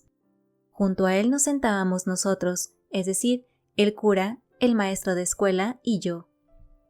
La cena fue abundante y sana, algunos pescados, algunos pavos, la tradicional ensalada de frutas, a las que da color el rojo betabel, algunos dulces, un pudín hecho con harina de trigo, de maíz y pasas, y todo acompañado con el famoso y blanco pan del pueblo. He ahí lo que constituyó ese banquete, tan variado en todas partes. Se repartió algún vino. Los pastores tomaron una copa de aguardiente a la salud del alcalde y del cura, y a mí me obsequiaron una botella de jerez seco, muy regular para aquellos rumbos. Concluida que fue la cena, el maestro de escuela llamó por su nombre a uno de los niños, sus alumnos, y le indicó que recitara el romance de Navidad que había aprendido ese año. El niño fue a tomar lugar en medio de la concurrencia, y con gran despejo y buena declamación recitó el romance. Todos aplaudieron al niño. El cura me preguntó: ¿Conoce usted ese romance, capitán? Francamente no, pero me agrada por su fluidez, por su corrección y por sus imágenes risueñas y deliciosas. Es del famoso Lope de Vega, capitán. Yo desde hace 3 años he hecho que uno de los chicos de la escuela recite, después del banquete de esta noche, una de estas buenas composiciones poéticas españolas, en lugar de los malísimos versos que había costumbre de recitar y que se tomaban de los cuadernitos que imprimen en México y que vienen a vender por aquí los mercaderes ambulantes. De este modo, los niños van enriqueciendo su memoria con buenas piezas, que se hacen después populares y se ejercitan en la declamación, dirigidos por mi amigo y su maestro, que es muy hábil en ella. Señor, respondió el maestro de escuela, dirigiéndose a mí, ya he dicho a usted que todo lo que sé se lo debo al hermano cura, y ahora añadiré, porque es para mí muy grato recordarlo esta noche, que hoy hace justamente 3 años.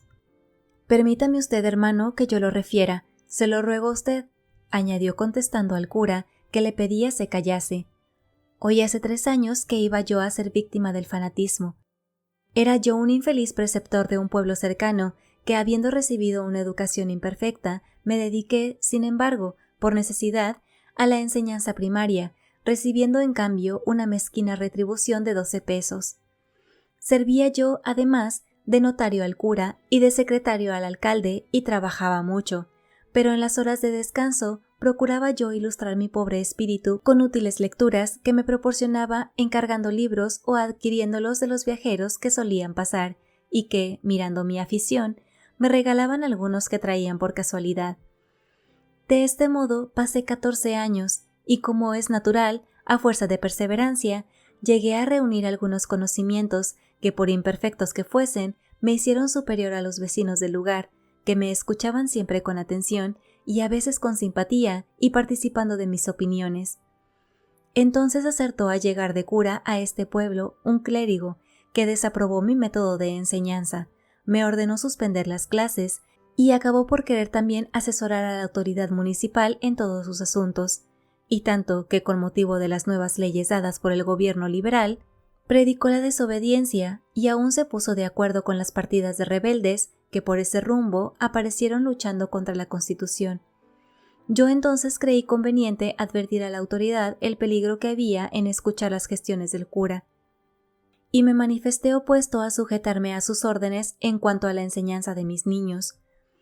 Hablé sobre ello a los vecinos, pero el cura había trabajado con habilidad en la conciencia de esos infelices, y haciendo mérito de varias opiniones mías, me presentó como un hereje, como un maldito de Dios y como un hombre abominable. Yo nada pude hacer para contrarrestar aquella hostilidad. Las autoridades no me sostenían y me resigné a los peligros que me traía mi independencia de carácter. No aguardé mucho tiempo.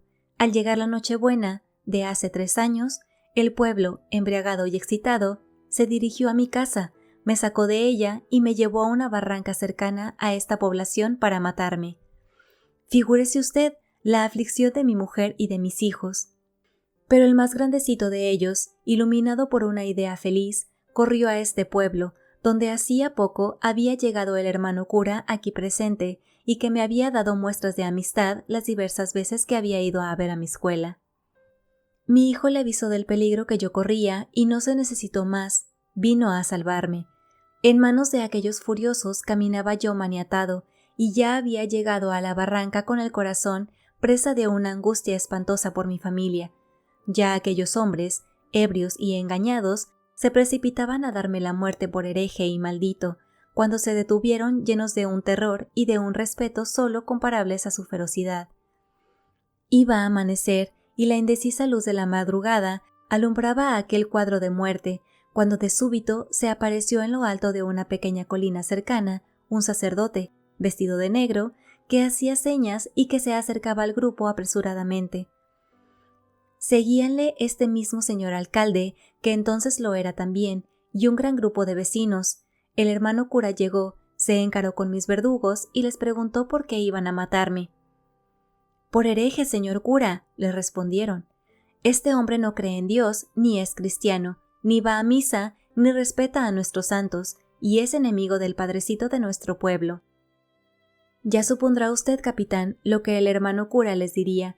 Su voz indignada, pero tranquila, resonaba en aquel momento como una voz del cielo. Les echó en cara su crimen, los humilló, los hizo temblar, los convenció y los obligó a ponerse de rodillas para pedir perdón por su delito. Yo creo que temían que un rayo los redujera a cenizas. Se apresuraron a desatarme, me entregaron libre al cura, quien me abrazó llorando de emoción.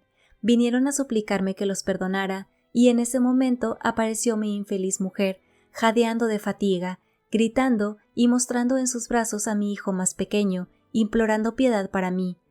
Al verme libre, al ver a un cura, a quien reconoció desde luego, lo comprendió todo, corrió a mis brazos y no pudiendo más, perdió el sentido. Aquella gente estaba atónita. El hermano cura que había recibido en sus brazos a mi pequeña criatura lloraba en silencio, y todo el mundo se había arrodillado. En ese momento salió el sol, y parecía que Dios fijaba en nosotros su mirada inmensa. «Ah, señor capitán, ¿cómo olvidar semejante noche?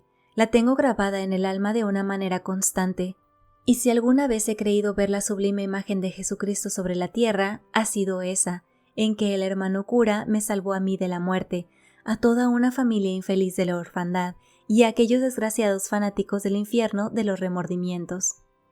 ¿Y nosotros?, dijo el alcalde, llorando con una voz conmovida pero resuelta, y dirigiéndose al concurso que escuchaba enternecido. Nosotros allí mismo hemos jurado no permitir jamás, aun a costa de nuestras vidas, que se mate a nadie, no digo a un inocente, pero ni a un criminal, ni a un salteador, ni a un asesino. El hermano cura nos convenció para siempre de que los hombres no tenemos derecho de privar de la vida a ninguno de nuestros semejantes, de manera que si la ley manda ajusticiar a alguno de sus delitos, que ella lo haga, pero fuera de nuestro pueblo.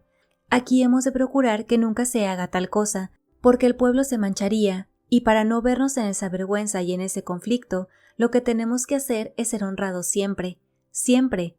Resonó por todas partes, pronunciando hasta por la voz de los niños. El cura me apretaba la mano fuertemente y yo besé la suya, que regué con unas lágrimas que hacía años no había podido derramar. Cuando hubo pasado aquel momento de profunda emoción, el cura se apresuró a presentarme a 2 personas respetabilísimas, sentadas cerca de nosotros y que no habían sido las que menos se conmovieran con el relato del maestro de escuela. Estas 2 personas eran un anciano vestido pobremente de estatura pequeña, pero en cuyo semblante, en que podían descubrirse todos los signos de la raza indígena pura, había un no sé qué que inspiraba profundo respeto. La mirada era humilde y serena, estaba casi ciego, y la melancolía del indio parecía de tal manera característica a ese rostro, que se hubiera dicho que jamás una sonrisa había podido iluminarlo. Los cabellos del anciano eran negros, largos y lustrosos, a pesar de la edad, la frente elevada y pensativa, la nariz aguileña, la barba poquísima y la boca severa. El tiempo, en fin, era el del habitante antiguo de aquellos lugares, no mezclado para nada con la raza conquistadora. Llamábanle el tío Francisco. Era el modelo de los esposos y de los padres de familia. Había sido acomodado en su juventud, y aunque ciego después y combatido por la más grande miseria, había opuesto a estas 2 calamidades tal resignación, tal fuerza de espíritu y tal constancia en el trabajo, que se había hecho notable entre los montañeses, quienes le señalaban como el modelo del varón fuerte. La rectitud de su conciencia y su instrucción no vulgar entre aquellas gentes, así como su piedad acrisolada, le habían hecho el consultor nato del pueblo, y a tal punto se llevaba el respeto por sus decisiones, que se tenía por inapelable el fallo que pronunciaba el tío Francisco en las cuestiones sometidas a su arbitraje patriarcal. No pocas veces las autoridades acudían a él en las graves dificultades que se les ofrecían, y su pobre cabaña en la que se abrigaba su numerosa familia, sujeta casi siempre a grandes privaciones, estaba enriquecida por la virtud y santificada por el respeto popular. El anciano indígena era el único, antes de la llegada del cura, que dirimía las controversias sobre tierras, a quien se llevaban las quejas de las familias, de consultas sobre matrimonios y sobre asuntos de conciencia, y jamás un vecino tuvo que lamentarse de su decisión, siempre basada en un riguroso principio de justicia. Después de la llegada del cura, éste había hallado en el tío Francisco su más eficaz auxiliar en las mejores introducidas en el pueblo, así como su más decidido y virtuoso amigo. En cambio, el patriarca montañés profesaba al cura un cariño y una admiración extraordinarios. Gustaba mucho de oírle hablar sobre religión y se consolaba en las penas que le ocasionaban su ceguera y su pobreza, escuchando las dulces y santas palabras del joven sacerdote. La otra persona era la mujer del tío Francisco, una virtuosísima anciana indígena también y tan resignada, tan llena de piedad como su marido, a cuyas virtudes añadía las de un corazón tan lleno de bondad, de una laboriosidad tan extremada, de una ternura maternal tan ejemplar y de una caridad tan ardiente que hacían de aquella singular matrona una santa, un ángel. El pueblo entero la reputaba como su joya más preciada, y tiempo hacía que su nombre se pronunciaba en aquellos lugares como el nombre de un genio benéfico. Se llamaba la tía Juana, y tenía 7 hijos. El cura que me daba todos estos informes me decía: «No conocí a mi virtuosa madre, pero tengo la ilusión de que debió parecerse a esta señora en el carácter, y de que si hubiera vivido habría tenido la misma serena y santa vejez que me hace ver en derredor de esa cabeza venerable una especie de aureola.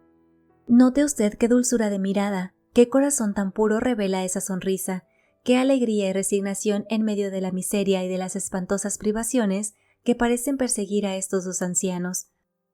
Y esta pobre mujer, envejecida más por los trabajos y las enfermedades que por la edad, flaca y pálida ahora, fue una joven dotada de esa gracia sencilla y humilde de las montañesas de este rumbo, y que ellas conservan, como usted ha podido ver, cuando no la destruyen los trabajos, las penas y las lágrimas. Sin embargo, el cielo, que ha querido afligir a estos desventurados y virtuosos viejos con tantas pruebas, les reserva una esperanza. Su hijo mayor está estudiando en un colegio, hace tiempo, y como el muchacho se haya dotado de una energía de voluntad verdaderamente extraordinaria, a pesar de los obstáculos de la miseria y del desamparo en que comenzó sus estudios, pronto podrá ver el resultado de sus afanes y traer al seno de su familia la ventura, tan largo tiempo esperada por sus padres. Tan dulce confianza alegra los días de esa familia infeliz, digna de mejor suerte. Al acabar de decirme esto el cura, se acercó a él la misma señora de edad que lo había llamado aparte e iba hablándole cuando llegamos al pueblo. Iba seguida de una joven hermosísima, la más hermosa tal vez de la aldea. La examiné con tanta atención, cuanto que la suponía, como era cierto, la heroína de la historia de amor que iba a desenlazarse esta noche, según me anunció el cura. Tenía como 20 años, y era alta, blanca, gallarda y esbelta como un junco de sus montañas. Vestía una finísima camisa adornada con encajes, según el estilo del país, en aguas de seda de color obscuro. Llevaba una pañoleta de seda encarnada sobre el pecho y se envolvía en un rebozo fino, de seda también, con larguísimos flecos morados. Llevaba además pendientes de oro, adornaba su cuello con una sarta de corales y calzaba zapatos de seda muy bonitos. Revelaba, en fin, a la joven labradora, hijos de padres acomodados. Este traje gracioso de la Virgen montañesa la hizo más bella a mis ojos y me la representó por un instante como la Ruth del idilio bíblico o como la esposa del Cantar de los Cantares. La joven bajaba a la sazón los ojos e inclinaba el semblante llena de rubor, pero cuando lo alzó para saludarnos pude admirar sus ojos negros, aterciopelados y que velaban largas pestañas, así como sus mejillas color de rosa, su nariz fina y sus labios rojos y frescos. Era muy linda. ¿Qué penas podría tener aquella encantadora montañesa? Pronto iba a saberlo, y a fe que estaba lleno de curiosidad.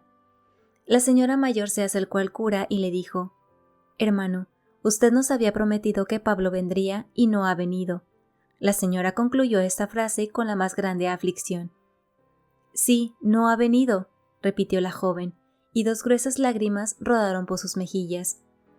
Pero el cura se apresuró a responderles: «Hijas mías, yo he hecho lo posible y tenía su palabra, pero ¿acaso no está entre los muchachos?». «No, señor, no está», replicó la joven. «Ya lo he buscado con los ojos y no lo veo». «Pero Carmen, hija», añadió el alcalde, «no te apesadumbres si el hermano cura te responde. Tú hablarás con Pablo». «Sí, tío, pero me había dicho que sería hoy y lo deseaba yo, porque usted recuerda que hoy hace 3 años que se lo llevaron, y como me cree culpable, deseaba yo en este día pedirle perdón. Harto ha padecido el pobrecito». «Amigo mío», dije yo al cura, «¿podría usted decirme qué pena aflige a esta hermosa niña y por qué desea ver a esa persona? Usted me había prometido contarme esto, y mi curiosidad está impaciente». «Oh, es muy fácil», contestó el sacerdote, «y no creo que ellas se incomoden. Se trata de una historia muy sencilla y que referiré a usted en 2 palabras, porque la sé por esta muchacha y por el mancebo en cuestión.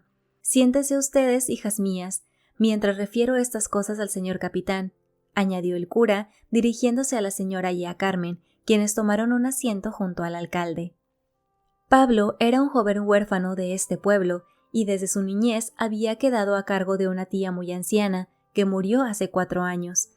El muchacho era trabajador, valiente, audaz y simpático, y por eso lo querían los muchachos del pueblo, pero él se enamoró perdidamente de esta niña Carmen, que es la sobrina del señor alcalde, y una de las jóvenes más virtuosas de toda la comarca.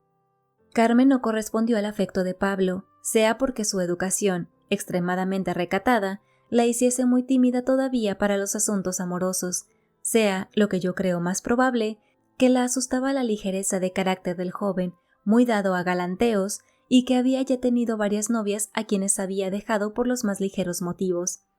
Pero la esquivez de Carmen no hizo más que avivar el amor de Pablo, ya bastante profundo, y que él ni podía ni trataba de dominar. Seguía a la muchacha por todas partes, aunque sin asediarla con importunas manifestaciones. Recogía las más exquisitas y bellas flores de la montaña y venía a colocarlas todas las mañanas en la puerta de la casa de Carmen, quien se encontraba al levantarse con esos hermosos ramilletes, adivinando por supuesto qué mano los había colocado allí. Pero todo era en vano. Carmen permanecía esquiva y aún aparentaba no comprender que ella era el objeto de la pasión del joven. Este, al cabo de algún tiempo de inútil afán, se apesadumbró y quizás para olvidar, tomó un mal camino, muy mal camino. Abandonó el trabajo, contentóse con ganar lo suficiente para alimentarse y se entregó a la bebida y al desorden. Desde entonces, aquel muchacho tan juicioso antes, tan laborioso, ya que no se le podía echar en cara más que ser algo ligero, se convirtió en un perdido. Perezoso, afecto a la embriaguez, irascible, camorrista y valiente como era, comenzó a turbar con frecuencia la paz de este pueblo, tan tranquilo siempre, y no pocas veces con sus escándalos y pendencias, puso en alarma a los habitantes y dio que hacer a sus autoridades. En fin, era insufrible y naturalmente se atrajo la malevolencia de los vecinos, y con ella la frialdad, mayor todavía, de Carmen, que si compadecía su suerte, no daba muestras ningunas de interesarse por cambiarla, otorgándole su cariño. Por aquellos días justamente llegué al pueblo, y como es de suponerse, procuré conocer a los vecinos todos. El señor alcalde presente, que lo era entonces también, me dio los más verídicos informes, y desde luego me alegré mucho de no encontrarme sino con buenas gentes, entre quienes, por sus buenas costumbres, no tendría trabajo en realizar mis pensamientos. Pero el alcalde, aunque con el mayor pesar, me dijo que no tenía más que un mal informe que añadir a los buenos que me había comunicado, y era sobre un muchacho huérfano, antes trabajador y juicioso, pero entonces muy perdido, y que además estaba causando al pueblo el grave mal de arrastrar a otros muchachos de su edad por el camino del vicio. Respondí al alcalde que ese pobre joven corría de mi cuenta y que procuraría traerlo a la razón. En efecto, lo hice llamar, lo traté con amistad, le di excelentes consejos. Él se conmovió de verse tratado así, pero me contestó que su mal no tenía remedio y que había resuelto mejor desterrarse para no seguir siendo el blanco de los odios del pueblo, pero que era difícil para él cambiar de conducta. La obstinación de Pablo, cuyo origen comprendía yo, me causó pena, porque me reveló un carácter apasionado y enérgico en el que la contrariedad, lejos de estimularle, le causaba desaliento, y en el que el desaliento producía la desesperación. Fueron, pues, vanos mis esfuerzos. Yo sabía muy bien lo que Pablo necesitaba para volver a ser lo que había sido. La esperanza en su amor habría hecho lo que no podía hacer la exhortación más elocuente, pero esta esperanza no se le concedía, ni era fácil que se le concediese, pues cada día que pasaba Carmen se mostraba más severa con él, a lo que se agregaba que la señora madre de ella y el alcalde, su tío, no cesaban de abominar la conducta del muchacho, y decían frecuentemente que primero querían ver muerta a su hija y sobrina que saber que ella le profesaba el menor cariño. Además, como los mancebos más acomodados del pueblo deseaban casarse con Carmen, y solo los contenía para hacer sus propuestas el miedo que tenían a Pablo, cuyo valor era conocido y cuya desesperación le hacía capaz de cualquier locura, se hacía urgente tomar una providencia para desembarazarse de un sujeto tan pernicioso. Pronto se presentó una oportunidad para realizar este deseo de los deudos de Carmen. Había estallado la guerra civil, y el gobierno había pedido a los distritos de este estado un cierto número de reclutas para formar nuevos batallones. Los prefectos los pidieron a su vez a los pueblos, y como este es pequeño, su gente muy honrada y laboriosa, la autoridad solo exigió al alcalde que le mandase a los vagos y viciosos. Ya conoce usted la costumbre de tener el servicio de las armas como una pena y de condenar a él a la gente perdida. Es una desgracia. Y muy grande, respondí. Semejante costumbre es nociva, y yo deseo que concluya cuanto antes esta guerra, para que el legislador escoja una manera de formar nuestro ejército sobre bases más conformes con nuestra dignidad y con nuestro sistema republicano. Pues bien, continuó el cura, por aquellos días, la antevíspera de la Nochebuena, se presentó aquí un oficial con una partida de tropa, con el objeto de llevarse a sus reclutas. El pueblo se conmovió, temiendo que fueran a diezmarse las familias. Los jóvenes se ocultaron y las mujeres lloraban. Pero el alcalde tranquilizó a todos, diciendo que el prefecto le daba facultad para no entregar más que a los viciosos, y que no habiendo en el lugar más que uno, que era Pablo, ese sería condenado al servicio de las armas, e inmediatamente mandó a prenderlo y entregarlo al oficial. Díome tristeza la disposición del alcalde cuando la supe, pero no era posible evitarla ya, y además la aprehensión de Pablo era el pararrayos que salvaba a los demás jóvenes del pueblo. Algunas gentes compadecieron al pobre muchacho, pero ninguno se atrevió a abogar por su libertad, y el oficial lo recibió preso. Parece que Pablo, en la noche del día 23, burlando la vigilancia de sus custodios y merced a su conocimiento del lugar y a su agilidad montañesa, pudo escaparse de su prisión, que era la casa municipal donde la tropa se había acuartelado, y corrió a la casa de Carmen, llamó a ésta y a la madre, que asustadas acudieron a la puerta a saber qué quería.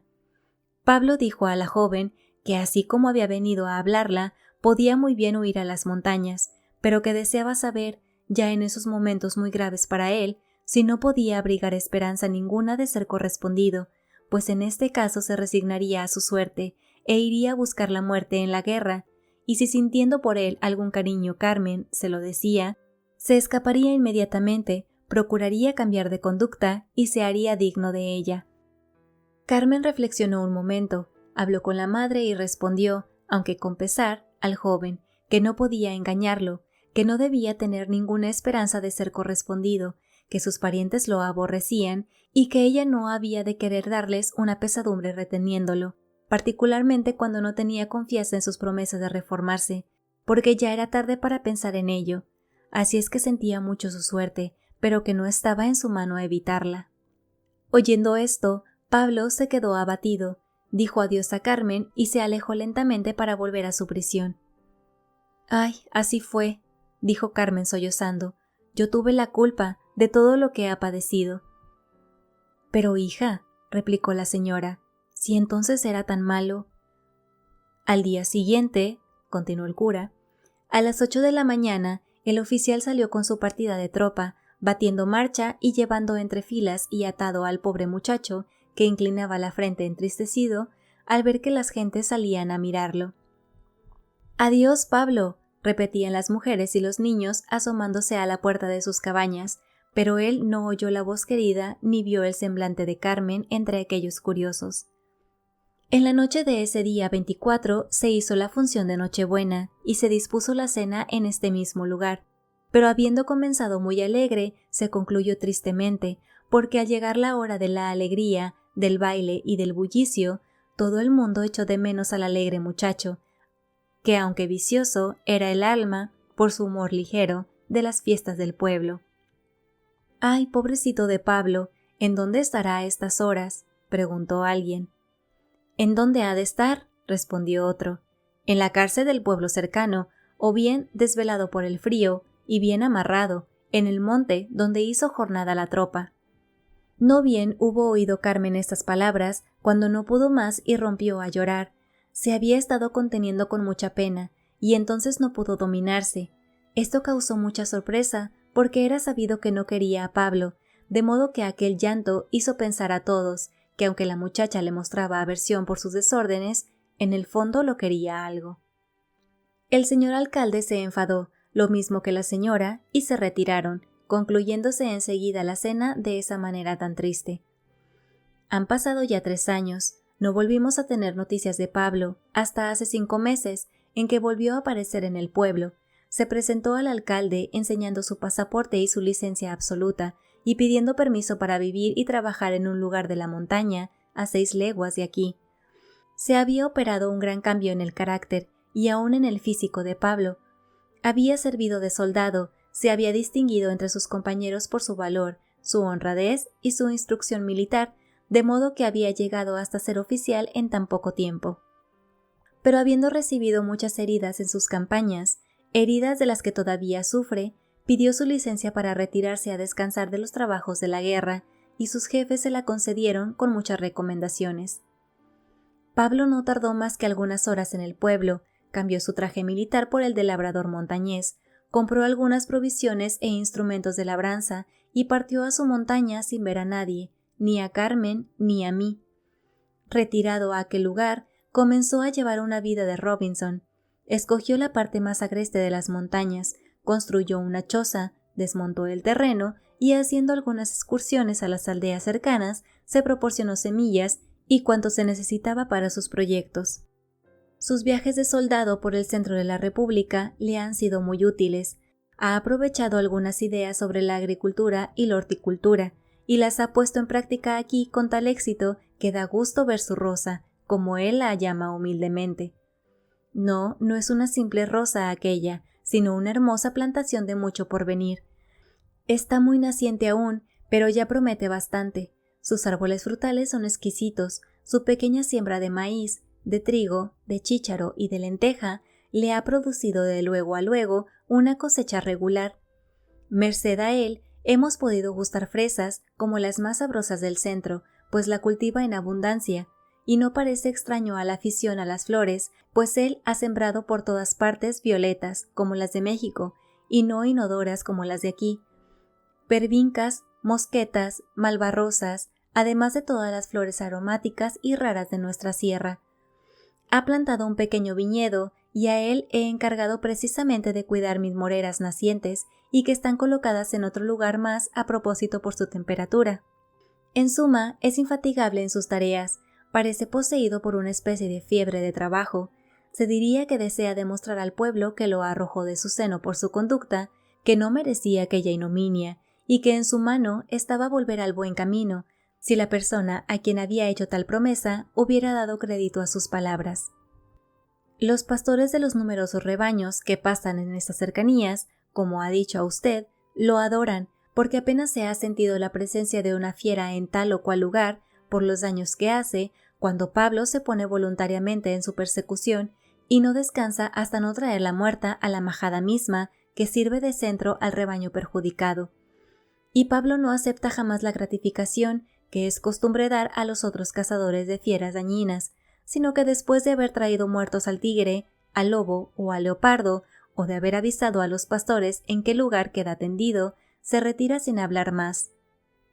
Esta singularidad de carácter, junta a su rara generosidad y a su valor temerario, han acabado por granjearle el cariño de todo el mundo, solo que nadie puede expresárselo como quisiera, porque Pablo huye de las gentes. Pasa los días en una taciturnidad sombría, y a pesar de que padece mucho todavía a causa de sus heridas, a nadie acude para curarse, limitándose a pedir a los labradores montañeses o a los aldeanos que pasan algunas provisiones a cambio del producto de su plantación. Cerca de éste tiene su pequeña cabaña, rodeada de rocas que él ha cubierto con musgo y flores. Allí vive como una ermita o como un salvaje, trabajando durante el día, leyendo algunos libros en algunos ratos de noche y siempre combatido por una tristeza tenaz. Conmovido yo por semejante situación, he ido a verlo algunas veces.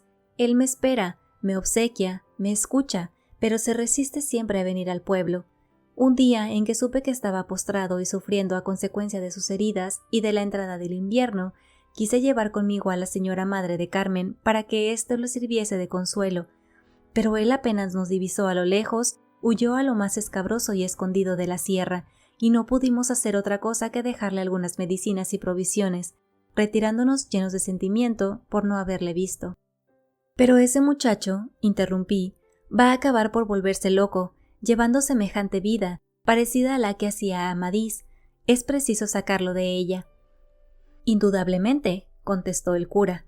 Eso mismo he pensado yo y he puesto los medios para que termine usted. Usted habrá comprendido cuál debía ser el único eficaz, porque a mí no se me oculta que Pablo ha seguido amando a esta muchacha con más fuerza cada día, solo que, altivo por carácter y resentido en lo profundo de su alma por lo que habría pasado, no puede ya pensar en el objeto de su cariño, sin que la sombra de sus recuerdos venga luego a renovar la herida y a engendrarle esa desesperación que se ha convertido en una peligrosa melancolía.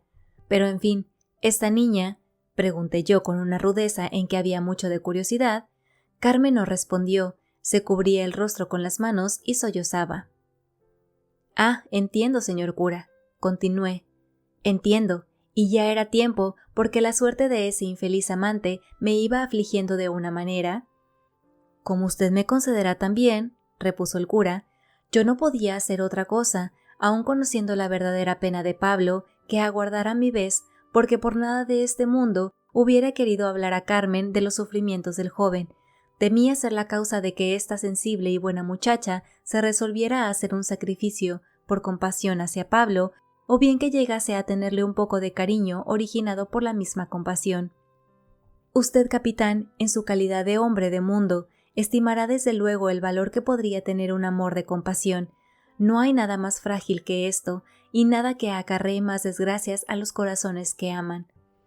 Yo deseaba saber si Carmen había amado a Pablo antes, y a pesar de sus defectos, aunque lo hubiera ocultado aún a sí misma por recato y por respeto a la opinión de sus parientes.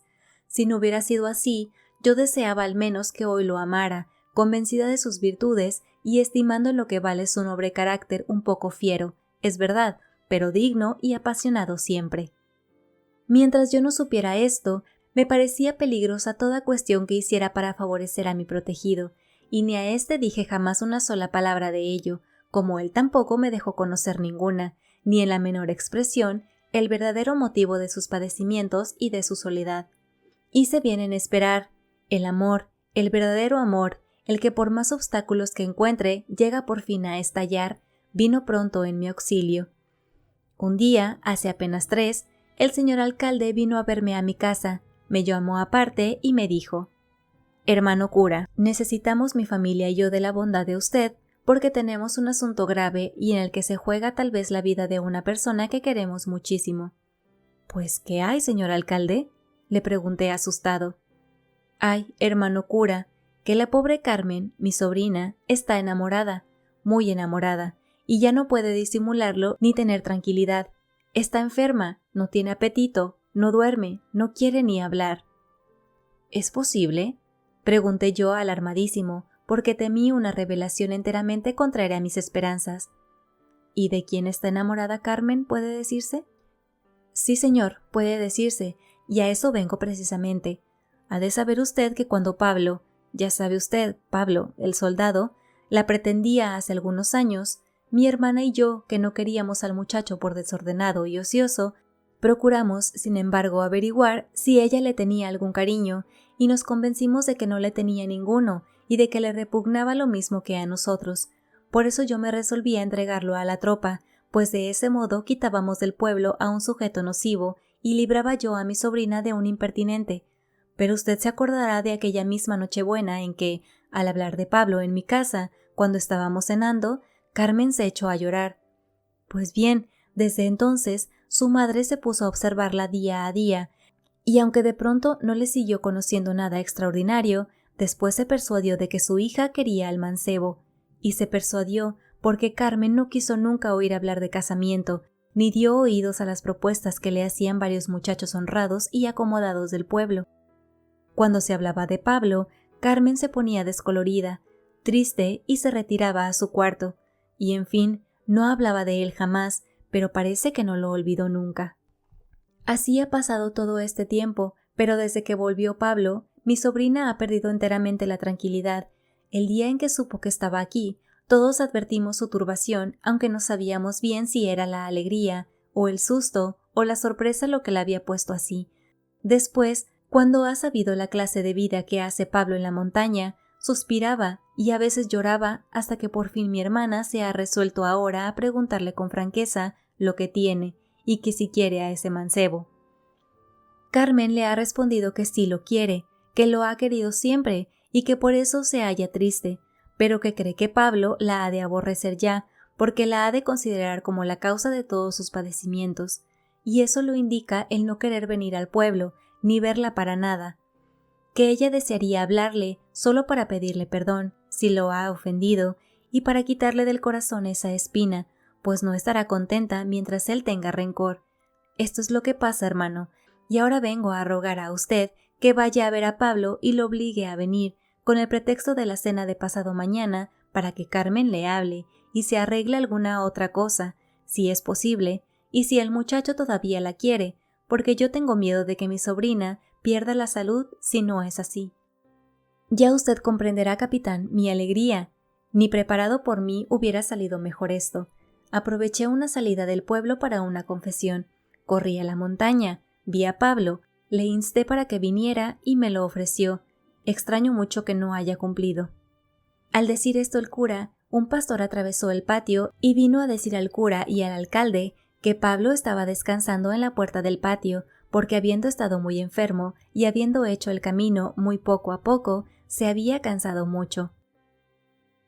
Un grito de alegría resonó por todas partes. El alcalde y el cura se levantaron para ir al encuentro del joven. La madre de Carmen se mostró muy inquieta, y ésta se puso a temblar, cubriéndose su rostro de una palidez mortal.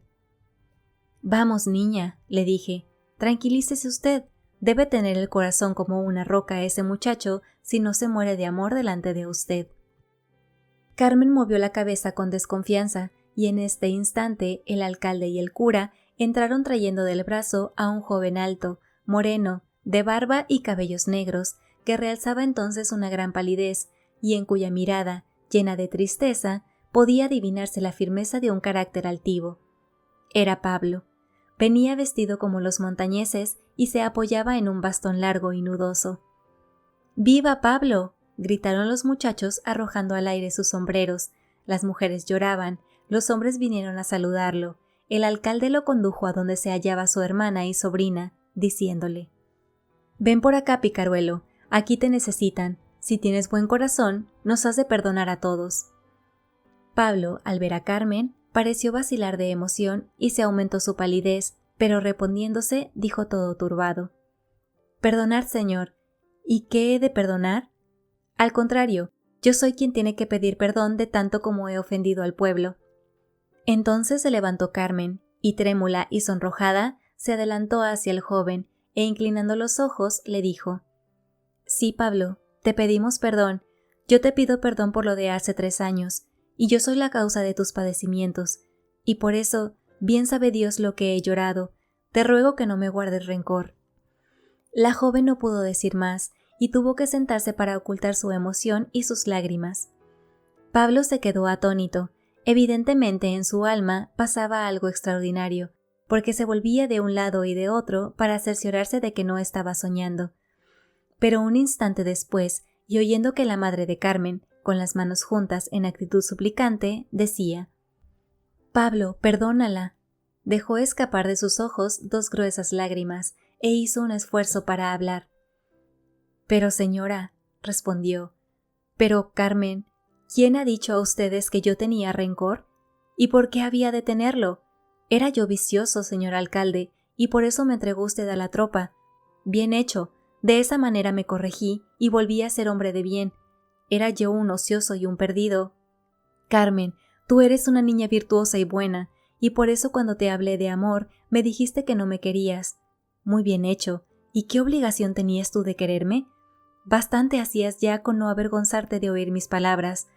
Yo soy quien te pido perdón por haber sido atrevido contigo y por haber estorbado quizás en aquel tiempo que tú quisieras al que te dictaba tu amor. Cuando yo considero esto, me da mucha pena». «Oh no, eso no, Pablo», se apresuró a replicar la joven. «Eso no debe afligirte, porque yo no quería a nadie entonces, ni he querido después», añadió avergonzada. «Y si no, pregúntalo en el pueblo. Te lo juro, yo no he querido a nadie». «Más que a usted, amigo Pablo», me atreví yo a decir con resolución e impaciente por acercar de una vez aquellos 2 corazones enamorados.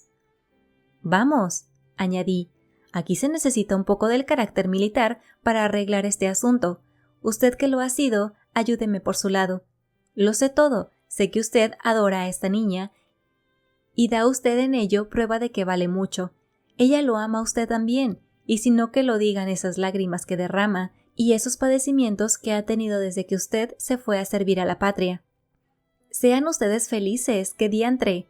Ya era tiempo, porque los 2 estaban muriendo por no querer confesarlo. Acérquese usted, Pablo, a su amada, y dígale que es usted el hombre más feliz de la tierra. Aparte usted esas manos, hermosa Carmen, y deje a este muchacho que lea en esos lindos ojos todo el amor que usted le tiene, y que el juez y el señor cura se den prisa por concluir este asunto. Los dos amantes se estrecharon la mano, sonriendo de felicidad, y yo recibí una ovación por mi pequeña arenga y por mi manera franca de arreglar matrimonios. Los pastores cantaron y tocaron alegrísimas sonatas en sus guitarras, zampoñas y panderos. Los muchachos quemaron petardos y los repiques a vuelo con que en ese día se anunciaba el toque del alba, invitando a los fieles a orar en las primeras horas del gran día cristiano. Vinieron a mezclarse oportunamente al bullicioso concierto. Al escuchar entonces el grave tañido de la campana, que sonaba lento y acompasado, indicando la oración, todos los ruidos cesaron, todos aquellos corazones en que rebosaban la felicidad y la ternura se elevaron a Dios con un voto unánime de gratitud por los beneficios que se había dignado otorgar a aquel pueblo tan inocente como humilde. Todos oraban en silencio. El cura prefería esto por ser más conforme con el espíritu de sinceridad que debe caracterizar el verdadero culto, y dejaba que cada cual dirigiese al cielo la plegaria que su fe y sus sentimientos le dictasen. Así pues, todos, ancianos, mancebos, niños y mujeres, oraban con el mayor recogimiento. El cura parecía absorto, derramaba lágrimas y en su semblante honrado y dulce había desaparecido toda sombra de melancolía, iluminándose con una dicha inefable.